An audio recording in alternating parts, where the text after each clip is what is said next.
Jadi manusia untuk mencapai ketakwaan itu ada unsur budayanya juga. Misalnya budaya ngabuburit. Ya, betul. Budaya ngabuburit itu memang tidak semua muslim di dunia ya. Pada saat itulah dia dibebenyo. Puasa merupakan perilaku melatih beriman kepada yang gaib. Zakat fitrah itu latihan mengeluarkan zakat dengan jumlah yang sedikit kan. Jadi kata kuncinya itu bagaimana dia bisa menjadi seorang inklusif di tengah pluralitas. Puasa ini merupakan tradisi keberagaman jauh sebelum Islam versi Nabi Muhammad turun. Jadi toleransi itu bukan latah, bukan mencampur adukan ajaran. Kan sekarang jadi perdebatan, kan? Perdebatan. Boleh nggak mengucapkan selamat Natal?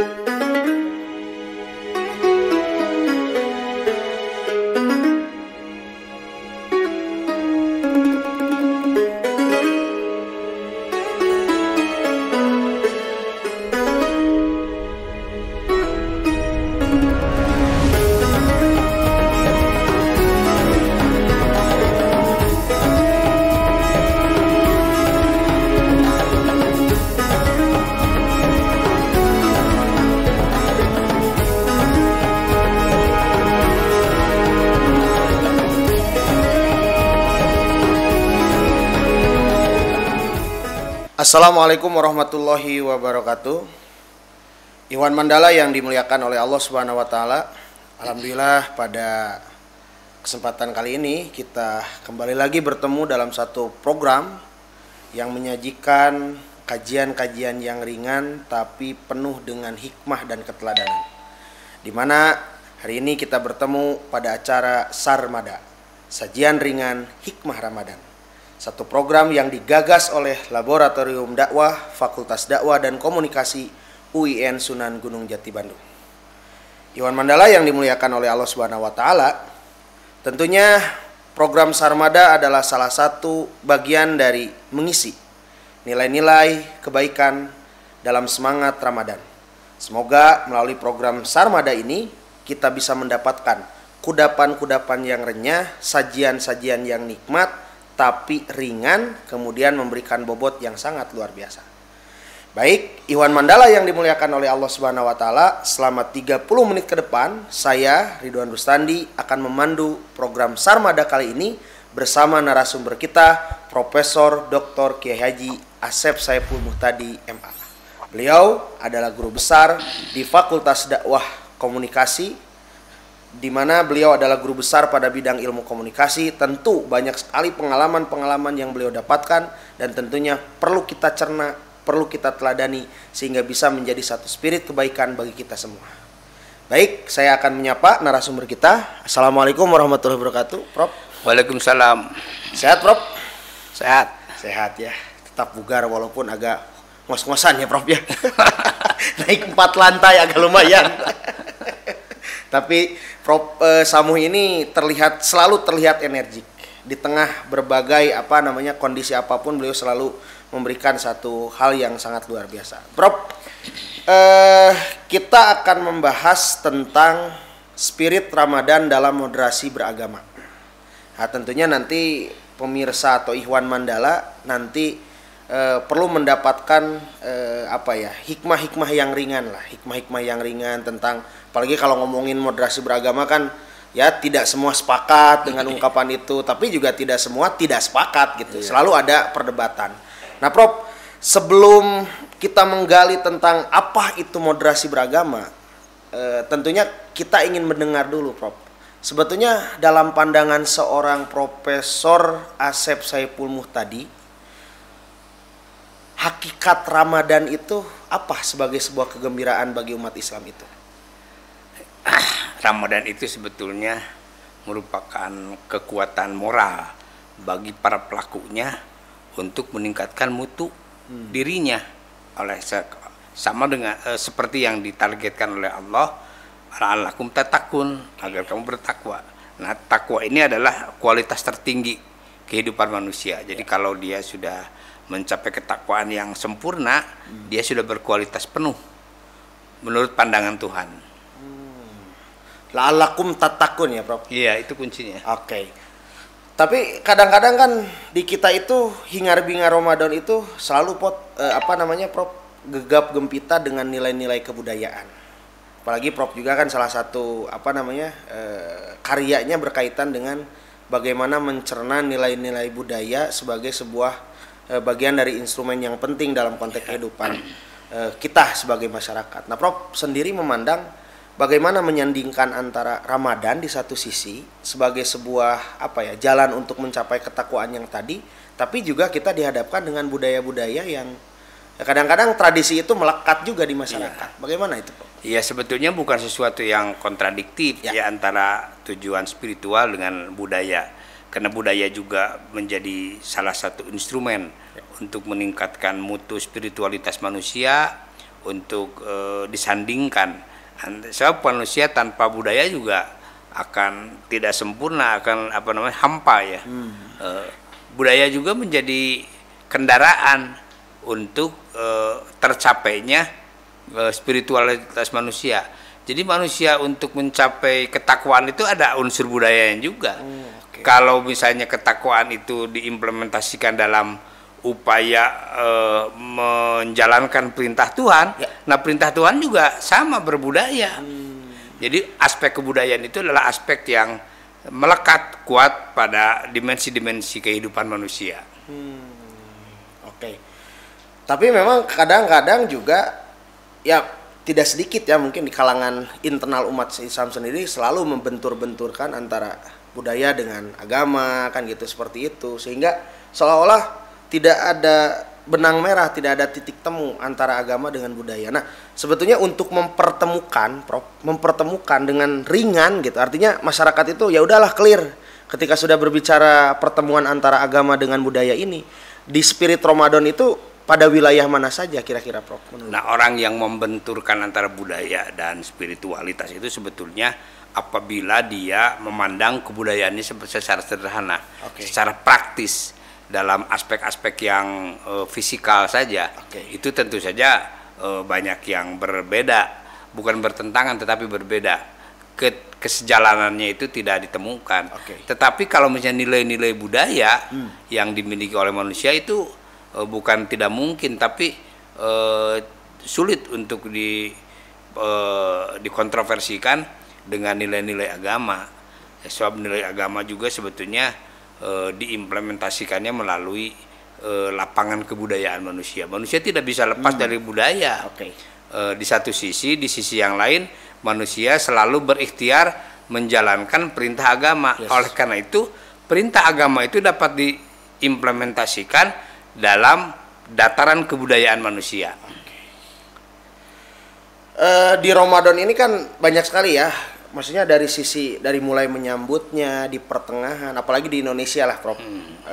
Jadi Ramadan itu semacam bulan musiman juga, karena banyak sekali tradisi-tradisi yang dilakukan oleh masyarakat Indonesia hampir di seluruh penjuru Nusantara begitu kira-kira, yang itu sangat sekali ekstra dengan nilai-nilai kebudayaannya. Ada tradisi-tradisi gitu, bagaimana menyambut Ramadan, ada pawai obor gitu kan. Kemudian di pertengahan Ramadan sampai dengan di akhir Ramadan pada saat kita akan menyambut Idul Fitri ada bedugan dan lain sebagainya. Prof sendiri punya pengalaman tidak semasa kecil atau dalam konteks tradisi-tradisi Ramadan yang melekat kemudian jadi satu nilai hal yang perlu disampaikan gitu, Prof? Ya, sebetulnya bukan hanya Ramadan ya. Setiap kali momentum keagamaan itu syarat nilai-nilai budaya. Termasuk dalam Ramadan, mulai dari dulu zaman saya masih kecil itu ada mandi bersama sebelum memasuki bulan Ramadan. Betul. Itu memang untuk membersihkan diri, tetapi sayangnya manusia tidak sampai tuntas memahami kebersihan itu. Jadi yang dimaksud Tuhan itu bersih diri maupun rohani. Ya, misalnya oleh karena itu bersalam-salaman, saling meminta maaf. Misalnya ada tradisi di masyarakat Muslim Indonesia itu menjelang Ramadan itu berkunjung ke orang tua, misalnya. Betul. Itu untuk dalam rangka membersihkan rohaninya. Jadi bukan hanya mandi untuk membersihkan fisik, tapi juga membersihkan rohani. Di tengah-tengahnya syarat dengan kebudayaan. Misalnya budaya ngabuburit. Budaya ngabuburit itu memang tidak semua muslim di dunia ya. Yang saya kenal itu muslim Indonesia saja ada istilah ngabuburit. Ngabuburit itu satu tradisi yang sangat positif ya. Bagaimana dia memanfaatkan waktu kan semakin sore itu semakin lemes, Ya, semakin lama, Ya. semakin lemes. Nah, pada saat itulah dia dibebenyokeun dalam bahasa Sundanya. Dalam rangka ngabebenyokeun fisik yang semakin lemes itulah, kemudian dia ngabuburit sambil menunggu datangnya waktu maghrib. Di akhir Ramadan juga sama. Akhir Ramadan juga misalnya budaya silaturahmi. Kan budaya-budaya dari awal sampai akhir itu tidak bertentangan dengan spirit syariah. Ya selama tidak bertentangan dengan spirit syariah, ya boleh-boleh saja. Tapi kalau misalnya ada budaya yang berlawanan dengan spirit syariah, itu nggak boleh. Misalnya ngabuburitnya maaf ya, dengan cara judi misalnya. Judi itu memang mengasihkan. Orang enak bisa tidak terasa langsung sore. Tapi itu bertentangan dengan syariat. Tapi kalau ngabuburitnya itu sekedar ngaji Quran, kemudian bermain kaleci lah, kaleci misalnya yang selama itu ditolerir oleh syariat, ya boleh-boleh saja, bagus-bagus saja. Sampai pada akhir, bahkan pasca Idul Fitri masih ada budaya silaturahmi di masyarakat Muslim Indonesia itu terikat pada budaya-budaya seperti itu. Ada misalnya silaturahmi antar tetangga, itu kan bukan hanya bertentangan, bahkan dianjurkan oleh syariat bersilaturahmi itu. Jadi spirit silaturahminya itu diimplementasikan pada momentum yang tepat pasca Ramadan. Jadi sebelum Ramadan dibersihkan ruhani, dibersihkan jasmani dan ruhaninya. Selama Ramadan itu kemudian ada riyadhah dengan menahan lapar. Pasca Ramadan dengan silaturahmi, jadi sempurnalah menjalankan spirit syariat Islam. Oke. Ada rangkaian-rangkaian kegiatan yang sangat bersinggungan dengan ekosistem kebudayaan di masyarakat, tapi juga itu bagian dari penguatan untuk mencapai tujuan spiritualitas tadi, begitu ya Prof ya. Ya artinya ketika berbicara spirit Ramadan itu ya spirit yang memang untuk mencapai la'alakum tatakun yang tadi Prof sampaikan itu ya sesuatu yang memang ikhtiarnya itu rangkaian kegiatan dari mulai pada saat Ramadan itu sendiri sampai pasca Ramadan itu sendiri, begitu ya Prof. Ya jadi puasa itu merupakan latihan. Latihan memenuhi dimensi-dimensi ketakwaan. Dimensi ketakwaan itu ada kriterianya. Apa kriterianya? Kalau misalnya dalam beberapa ayat surat Al-Baqarah pertama itu menunjukkan indikator-indikator ketakwaan, misalnya dalikal kitabu la raiba fihi hudal lil muttaqin. Muttaqin di situ. Apa muttaqin itu pada ayat selanjutnya? Alladzina yu'minuna bil ghaib. Itu orang-orang yang beriman pada yang gaib. Jadi itu indikator ketakwaan itu beriman pada yang gaib. Puasa merupakan perilaku melatih beriman pada yang gaib. Bagaimana misalnya anak-anak yang kalau di rumah puasa, di luar rumah tidak puasa, dia tidak percaya pada yang gaib. Gua dientenya Prof. Iya. Jadi kalau percaya pada yang gaib, di luar rumah ada ataupun tidak ada orang tua, ada ataupun tidak ada guru, ada ataupun tidak ada orang yang melihat saya tidak akan makan, tidak akan. Karena ada yang melihat, yaitu yang gaib. Itu perintah pada yang gaib. Yang kedua, menjalankan salat. Menjalankan salat juga selama bulan puasa kan lebih dari 5 waktu kan dalam taraweh. Ada yang 11 rakaat, ada yang 23 rakaat. Itu ada unsur latihan melaksanakan salat juga. Kemudian berinfak sedekah bulan puasa juga. Idul Fitri menjelang Idul Fitri itu setiap muslim diwajibkan untuk mengeluarkan zakat fitrah. Zakat fitrah itu latihan mengeluarkan zakat dengan jumlah yang sedikit kan? Iya, betul. Zakat fitrah itu hanya kalau tahun kemarin 30.000 per orang di Kota Bandung. Mungkin sekarang paling tinggi 40 lah paling tinggi, atau paling sekitar 35. Jadi kalau 30 rupiah saja, 30.000 saja. Kalau di rumah itu ada seorang bapak, seorang ibu, 3 orang anak, 5 orang. 5 orang itu berarti kali 30.000 cuma 150.000. Sekaya apapun itu orang hanya 150.000. Itu latihan mengeluarkan zakat. Tapi kan kalau misalnya zakat yang di luar zakat fitrah itu kan 2,5%. Kalau dia misalnya punya kekayaannya 1 miliar, misalnya dikalikan saja kalau 2,5%, itu pasti lebih dari 150.000. Padahal zakat fitrah cuma 150.000. Lalu apalagi beriman kepada kitab yang diturunkan kepada Nabi Muhammad. Selama Ramadan kita tahu tradisi masyarakat Muslim Indonesia Betul. dan masyarakat Muslim dunia suka ada tadarus. Betul, tadarus. Nah, tadarus itu adalah mempelajari, menghayati isi kandungan Al-Quran. Itu tandanya beriman kepada kepada kitab suci. Dan yang terakhir pada hari akhir. Nah, keseluruhan rangkaian indikator-indikator itu akan mengarah pada keselamatan hari akhirat. Jadi tidak mungkin orang itu menahan lapar dan dahaga kalau dia tidak beriman kepada hari akhir. Kalau dia beriman kepada akhir, dia yakin betul bahwa apa yang saya lakukan sekarang dengan menahan lapar dan dahaga ini nanti atau kelak akan menuai hasilnya di akhirat kelak. Jadi itulah indikator-indikator ketakwaan itu semua dilatih selama bulan Ramadan.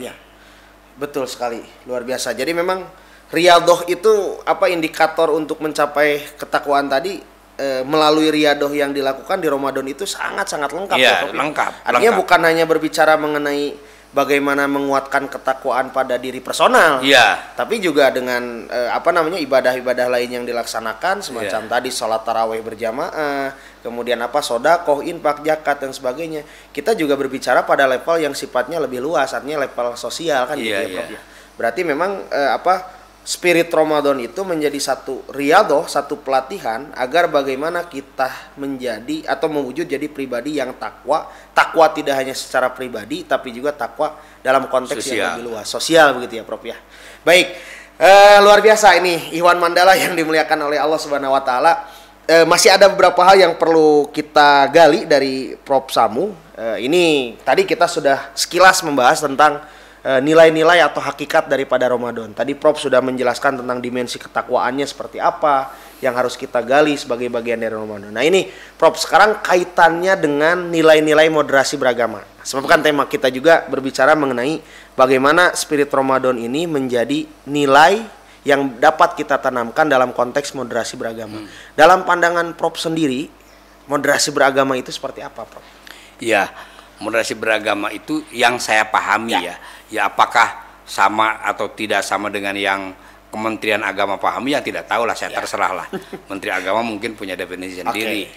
Bagi saya moderasi beragama itu adalah sebuah sikap kolektif umat beragama dengan menempatkan dirinya di tengah-tengah pluralitas keberagamaan. Jadi kata kuncinya itu bagaimana dia bisa menjadi seorang inklusif di tengah pluralitas. Saya kira asbab nuzulnya ada kebijakan moderasi beragama ini berkaitan dengan pluralitas masyarakat beragama di Indonesia. Kemudian munculnya fenomena fenomena kekerasan, fenomena misalnya radikalisme, fenomena tafkir, saling mengkufurkan dan lain-lain. Nah, itulah muncullah gagasan moderasi beragama. Jadi moderasi beragama itu menurut saya sebuah sikap dan perilaku kolektif umat beragama dengan menempatkan dirinya secara setara di tengah pluralitas keberagamaan. Puasa tentu saja sangat memberikan spirit yang kuat bagi pembentukan sikap yang moderat itu. Jadi tidak ekstrim ideologis, tidak ekstrim amali juga sama. Ekstrim ideologis itu misalnya mereka yang menganggap bahwa ideologi yang diyakininya itu yang paling benar, sedangkan ideologi yang lain tidak benar. Itu tidak benar juga. Terus ekstrim amali misalnya, ekstrim amali itu misalnya dia merasa bahwa amaliyah keberagamaannya yang paling benar, sementara orang lain tidak benar. Itu juga tidak benar. Jadi itu tidak inklusif. Jadi syarat moderat itu inklusif. Inklusif juga menjadi pendorong terjadinya sikap toleran. Selama tidak toleran, selama tidak inklusif, tidak mungkin ada orang moderat. Jadi kata kuncinya moderasi itu inklusif di tengah pluralitas. Tidak ekstrim ideologis, tidak ekstrim amali. Dan saum Ramadan itu mengajarkan keseimbangan ya Prof ya. Bagian dari nilainya moderasi. Kenapa? Karena kita kan tidak satu hari full saum, tidak satu hari satu malam, tapi kan ada di siang hari kita saum, tapi menjelang maghrib, dari maghrib sampai subuh lagi kita berbuka dalam berbagai artinya kan ada sikap keseimbangan, berarti inklusif di tengah pluralitas. Kemudian Prof, kalau kita kaitkan moderasi dengan saum tadi sudah dengan Ramadan, tadi Prof sudah sedikit mengulas gitu ya Prof. nilai-nilai atau inspirasi moderasi beragama seperti apa yang bisa kita dapatkan dari bulan Ramadan ini, Prof? Puasa itu merupakan latihan, bukan hanya yang tadi saya sebutkan indikator-indikator ketakwaan itu ya, tapi juga meluluhkan nafsu yang keras. Itu puasa itu. Mengendalikan ya. Mengendalikan. Jadi misalnya adanya tindakan-tindakan radikal, adanya tindakan-tindakan intoleran sebetulnya didorong oleh keyakinan superioritas. Nah, superioritas itulah yang kemudian dilatih oleh perilaku manusia dengan berpuasa. Karena puasa ini begini, puasa ini merupakan tradisi keberagaman jauh sebelum Islam versi Nabi Muhammad turun. Dikatakan dalam Al-Quran kan, kama kutiba alal ladina min qablikum, seperti aku wajibkan puasa kepada orang-orang sebelum kamu. Jadi puasa ini merupakan tradisi keberagamaan yang sudah lama diterapkan oleh umat manusia. Bukan hanya umat Islam ya, bukan hanya umat Islam Muhammad, tapi umat Islam sebelum Nabi Muhammad juga sudah mentradisikan. Bahkan sekarang juga sama. Saya misalnya pernah melaksanakan puasa bareng-bareng dengan orang Katolik. Orang Katolik juga puasa, saya puasa. Saya tanya, kenapa kamu puasa bulan Ramadan? Supaya bareng dengan Pak Asep puasanya. Karena saya juga punya kewajiban puasa. Malah kata dia 40 hari bukan 30 hari. Cuman tidak ditentukan waktunya. Kalau kita ayam ma'dudat, pada hari-hari yang ditentukan. Saya juga pernah puasa bareng dengan pemeluk Hindu. Waktu itu satu apartemen bareng, saya Islam, dia Hindu. Kalau saya Islam itu kan tidak boleh makan babi ya. Kalau umat Hindu tidak boleh makan sapi. Nah, maka babi dan sapi itu dihindari. Jadi makannya bareng, makan ayam saja. Jadi puasanya juga sama, dia juga suka melaksanakan puasa.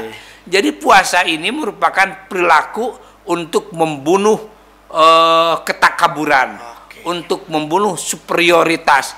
Kalau superioritasnya sudah luluh, maka orang bisa jadi moderat. Oleh karena itu maka puasa itu punya efek signifikan bagi pembentukan manusia yang moderat. Jadi kalau misalnya orang sudah punya superioritas yang berlebihan, puasalah. Kata Nabi, puasa itu menyehatkan, ya, menyehatkan fisik, menyehatkan batin, lahir ataupun batin menjadi sehat. Jadi kalau orang yang merasa dirinya superior itu tidak bagus, supaya bagus dia moderat. Nah, puasa dapat meluluhkan orang-orang yang terlampau superior itu. Jadi memang inspirasi moderasi beragama itu dalam saum itu sangat luar biasa ya, Prof. Iya, betul. Tadi berkaitan dengan bagaimana kita sebagai manusia membunuh jiwa-jiwa fir'aunisme gitu. Jadi ketakaburan, kecongkakan, superioritas yang berlebihan dan lain sebagainya. Dengan riyadhah melalui saum Ramadan atau dengan puasa itu ya padanya kita melepaskan gitu ya, Prof ya. Melepaskan jubah-jubah kesombongan kita sehingga mau padanya kolektif bersetara dengan yang lainnya, tidak hanya dalam konteks internal umat Islam sendiri, karena kan faktanya, Prof, ketika saum Ramadan itu juga disambut dengan gembira oleh komunitas non muslim juga. Berarti kan ada nilai kebersamaan, ada nilai kolektivitas yang anugerah Ramadan ini dirasakan juga oleh bersama. Tadi menarik, Prof, saya ingin sedikit menggali aja lagi nih, Prof. Tadi Profesor sudah menceritakan ada pengalaman keberagaman yang luar biasa, termasuk juga pada saat Ramadan. Tadi misalkan dikatakan oleh Prof pernah saum atau puasa dengan orang Katolik, dengan orang Hindu. Artinya kan ada pengalaman spiritual, saya pikir, Prof. Pengalaman spiritual yang ini pastinya menguatkan juga komitmen Prof sebagai seorang muslim, termasuk juga komitmen sebagai seorang manusia. Nah, Prof, inspirasi keberagaman apa dari pengalaman-pengalaman yang Prof tadi sebutkan atau yang lainnya mungkin bisa disampaikan juga sehingga bisa menguatkan komitmen kita sebagai seorang muslim, terutama dalam konteks kita membina toleransi, moderasi dan lain sebagainya. Salah satu nilai yang saya tangkap itu penghargaan pada orang lain, apresiasi, penghargaan, penghormatan pada orang lain. Jadi saling menghormati itu kan nilai toleransi. Jadi toleransi itu bukan latah, bukan mencampur adukan ajaran, tapi toleransi itu saling menghormati, saling membiarkan. Jadi teman saya yang Katolik itu membiarkan saya melaksanakan puasa ala saya. Saya juga membiarkan teman saya yang Katolik itu melaksanakan puasa cara dia. Orang Hindu juga sama. Saya biarkan dia punya cara sendiri kok. Saya juga punya cara sendiri. Jadi saling memberikan penghormatan, saling memberikan apresiasi atas pelaksanaan ajaran agamanya, itulah yang menjadi spirit toleransi itu. Jadi toleransi itu kadang-kadang juga masih disalahartikan ya, atau salah kaprah lah. Jadi toleransi itu masih dipahami sebagai suatu perbuatan keberagamaan dengan cara mengikuti orang yang berbeda agama. Orang misalnya hari Jumat, orang non-Islam pun sama-sama pergi ke masjid. Atau Natalan misalnya, orang Islam ikut-ikutan melaksanakan doa-doa Kristen. Bukan.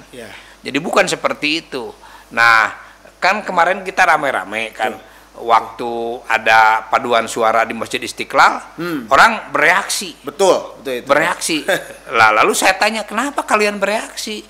Ya karena ini kan tidak pantas katanya Masjid Istiqlal, masjid dipakai paduan suara lagu-lagu Kristiani. Ya salah sendiri, kamu sendiri yang memulai, saya bilang. Apa mulainya? Kamu membacakan sholawat di gereja, saya bilang. Nah, sholawat gereja itu meskipun diizinkan, saya merasa optimis, merasa yakin hati kecilnya orang-orang Kristiani itu tidak suka. Hati kecilnya. Tapi karena dia merasa minoritas, dia mempersilahkan kepada orang-orang Islam untuk melantunkan sholawat-sholawat di gereja. Tapi hati kecilnya itu nggak suka. Yang namanya mencampur adukan ya jelas saja nggak bisa. Kalau mau sholawatan ya di masjid sajalah. Kalau mau paduan suara ya di gereja. Nah itulah. Jadi makna toleransi itu bukan latah mencampur adukan, bukan ikut-ikutan, tapi cukup mempersilahkan saja. Saya juga tidak tersinggung kalau teman saya yang beragama Kristen tidak mengucapkan selamat Idul Fitri kepada saya. Saya pahami. Sama teman-teman kita, teman-teman saya yang beragama non-Muslim, kalau saya tidak mengucapkan selamat Natal, pahami. Harus dipahami.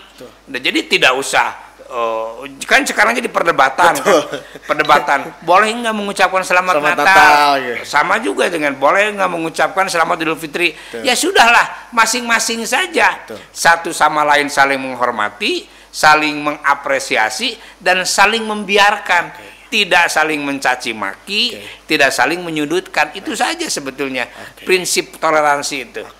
Tapi penghargaan dan kesadaran sebagai manusia tetap melekat dalam diri kita, dan itu jadi tindakan nyata ya Prof ya. Dalam konteks membangun keberagaman di antara kita dengan yang lainnya begitu ya Prof. Ikhwan Mandala yang dimuliakan oleh Allah Subhanahu wa taala, ini perbincangan kita sangat menarik sejujurnya gitu. Saya mendapatkan beberapa hikmah-hikmah yang sangat dalam walaupun dari sajian-sajian yang sangat ringan gitu. Terutama tadi pada saat Prof bercerita tentang bagaimana membangun toleransi atas dasar penghargaan. Tidak boleh kemudian mencampur adukan sesuatu yang sakral dalam konteks internal umat beragama. Tapi ya Ikhwan Mandala kita tahu program ini ya ada batasannya juga. Kita dibatasi oleh waktu begitu. Sebelum saya menutup perbincangan kita di hari ini, tentunya Prof perlu menyampaikan juga closing statement, terutama pesan apa gitu Prof kira-kira bagi generasi muda nih, terutama generasi muda baik di masyarakat ataupun di lainnya, bagi murid Prof semuanya ini yang menyaksikan, kira-kira pesan pesan moderasi apa atau pesan kebaikan apa yang harus kita tanamkan selama selama di bulan Ramadan ini. Silakan Prof, sekaligus closing statement. Ya, saya kira selama bulan Ramadan ini selayaknya kita memanfaatkan momentum puasa ini untuk upaya menjinakkan hawa nafsu yang seringkali sulit dikendalikan. Apa saja hawa nafsu keberagamaan, hawa nafsu moderasi. Moderasi itu sebetulnya merupakan implementasi menahan diri. Itu moderasi. Tanpa adanya upaya menahan diri, tidak mungkin orang bisa menjadi seorang yang memiliki tingkat moderasi yang tinggi. Nah, jadi manfaatkan sekali lagi momentum puasa ini betul-betul sebagai momentum latihan, menjinakkan hawa nafsu, nafsu-nafsu yang mengarah pada hal-hal yang negatif untuk mengarah pada hal yang sifatnya positif. Itu saja, terima kasih. Baik, terima kasih Profesor Dr. Kiai Haji Asep Saiful Muhtadi atas materi-materi yang luar biasa yang sudah beliau sampaikan kepada kita semua. Dan Ikhwan Mandala yang dimuliakan oleh Allah Subhanahu wa taala, waktu juga yang membatasi kita, ya alhamdulillah kita mendapatkan satu sajian yang sangat luar biasa. Ini sebetulnya materinya cukup agak berat juga ini ya, berbicara tentang moderasi beragama, tapi Prof Samu sudah memberikan satu sajian yang ringan sehingga kita mendapatkan satu inspirasi terutama dalam konteks keberagaman, di mana momentum Ramadan itu betul-betul kita jadikan sebagai momentum untuk melatih diri kita, menjinakkan diri kita dari berbagai kepentingan-kepentingan yang sifatnya sesaat, apalagi pada saat kepentingan ini banyak mendolimi orang-orang lain di luar diri kita. Sekali lagi Prof Samu, hatur nuhun, jazakumullah khairan kasiron. Semoga Prof senantiasa diberikan kesehatan oleh Allah Subhanahu wa taala, dan mudah-mudahan kita sebagai muridnya bisa terus meneladani beliau, produktif dalam membangun inspirasi dan investasi kebaikan dimanapun berada. Saya Ridwan Rustandi selaku host Sarmada, sajian ringan Hikmah Ramadan yang digagas oleh Labdak FDK UIN Sunan Gunung Jati Bandung, undur diri. Wassalamualaikum warahmatullahi wabarakatuh.